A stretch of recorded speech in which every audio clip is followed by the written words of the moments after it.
Tucker, thanks so much. And as of tonight, nearly every household is back online after Friday night's severe weather. AES crews worked through the weekend. The company says a few dozen customers are still without power this evening, but those were in the tens of thousands over the weekend.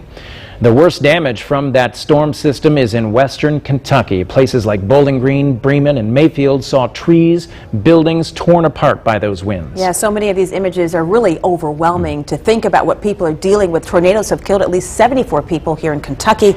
That number was just updated for you within the last hour. People who live in these communities spent today once again cleaning up, also searching for their family and neighbors, some who are still missing. Emergency officials say at least 100 people are unaccounted for as of right now, and locals say they are trying to save anything they can. It took out the nucleus of the city is what it did, and that's what's really devastating. It is overwhelming heartbreak. As we know, prayers are continuing to pour in from many of you from around the country, really. Kentucky's governor also talking today about the level of devastation. He says he is still working through his own shock from this weekend. Listen. I was working on getting the confirmed deaths this morning and realized I was writing on the back of notes that one of my kids took from school. And here's what it is. It's notes on inertia. It means that an object that's in motion will stay in motion. So we're going to keep putting one foot in front of the other and push through this. Lots of emotion, still lots of prayers as well. So many people in need of hope. The victims are still being identified tonight. The governor says the oldest victim that we know of right now is 86 years old.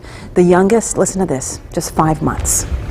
President Joe Biden also responding to those storms. Yeah, he plans to visit western Kentucky on Wednesday to tour the damage. The president announced that trip today after a briefing on the damage and the federal response. He says not only is he hoping to help Kentucky recover from the physical destruction, he's concerned about the emotional toll of this tragedy. The president also has approved a disaster declaration for Kentucky and the other affected states. Indiana Task Force 1 is helping with those recovery efforts. Right now, the team is stationed at the Candle Factory in Mayfield, which was knocked down in the storms. They've been helping to search for survivors and working long shifts there. We spoke with the team today. They say they are in good spirits and good health as well. If you would like to help as well, the United Way, the Red Cross, and other groups are collecting money to send into western Kentucky and other affected areas. We've shared links to that at fox59.com.